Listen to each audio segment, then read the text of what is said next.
모든 문제와 두려움, 걱정이 사라지며 더 나은 삶, 명성, 영예, 사랑, 깨달음에 대한 절실한 추구가 희미해집니다. 모든 것이 다시 깊이 좋습니다. 우주적으로 좋습니다.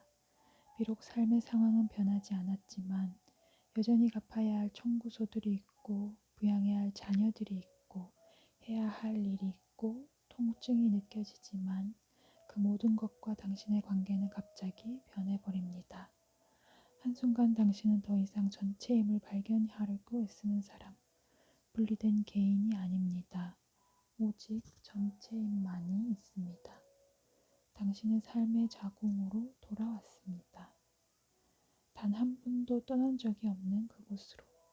그래도 평범한 삶은 여전히 지금 여기에 있고 당신은 세상에서 노력 없이 계속 활동합니다. 과학은 이런 경험 또는 비경험 또는 그것을 무엇이라 부르든 아직 제대로 설명하지 못합니다. 왜냐하면 그런 경험은 우리를 원인과 결과, 주제와 객체, 관찰자와 관찰 대상, 절대와 상대, 안과 밖, 심지어 시간과 공간의 세계 너머로 데려가기 때문입니다.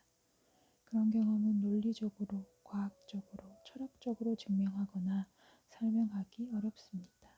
하지만 직접 경험하는 사람에게는 그런 경험이 다른 무엇보다 더욱 실제적입니다. 그런 경험을 깨어남 또는 절정의 경험 또는 단순히 있는 그대로의 삶과 생생한 만남이라고 불러도 됩니다. 그런 경험을 뭐라고 부르든 별 상관이 없습니다. 결국 말이란 언제나 나중에 오는 것이기 때문입니다. 존재는 신비와 경이로움으로 가득하며 때로는 분리된 자아와 갈라진 틈 사이에 예고 없이 빛이 비칠 수 있습니다. 그때 짧은 순간 삶은 겉으로 보이는 모습 이상이라는 무한히 그 이상이라는 우주적인 통찰이 있습니다. 가장 평범하던 것들이 쉽게 비범한 것으로 보일 수 있으며 그럴 때 우리는 아마 비범한 것이 평범한 것들 속에 늘 숨겨져 있으면서 발견되기만을 기다리는 게 아닐까 하고 느끼게 됩니다. 예, 아마 삶의 평범한 것들, 부러진 낡은 의자, 자전거 타이어, 조각난 유리에 반사되는 햇빛, 연인의 미소, 갓 태어난 아기의 울음소리, 사실은 전혀 평범한 것이 아닐 것입니다. 아마 평범함 속에는 어떤 비범한 것이 숨겨져 있을 것입니다. 아마 우리가 당연하게 여기는 그 모든 것은 실제로는 생각이나 언어로는 표현할 수 없는 전체임, 하나임의 신성한, 성스러운, 한없이 귀중한 표현일 것입니다. 그리고 아마 우리에게 발견되길 기다리고 있는 이 전체의 힘은 저기 바깥에 있거나 다른 어떤 곳, 미래에 있는 것이 아닐 것입니다. 아마 우리는 그것을 발견하기 위해 우주의 가장 먼 곳까지 찾아갈 필요가 없을 것입니다.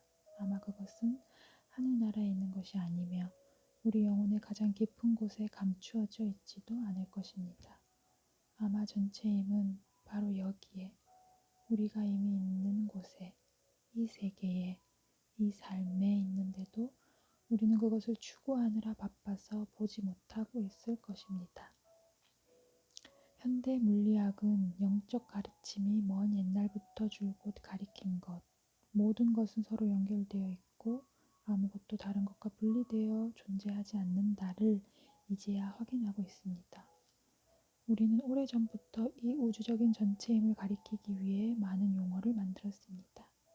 영, 자연, 하나임, 아드바이타, 비이원성, 의식, 암, 살아있음, 실제, 근원, 존재, 있음, 도, 불성, 그리고 현존. 우리는 삶의 전체임이 실제로 무엇인지에 관해 100년이라도 논쟁할 수 있겠지만 말들에 관해 논쟁하다 보면 정작 그런 말이 가리키는 것을 놓칠 수도 있습니다. 그러니 전체임을 가리키는 단어 가운데 아무거나 당신이 좋아하는 단어를 고르세요.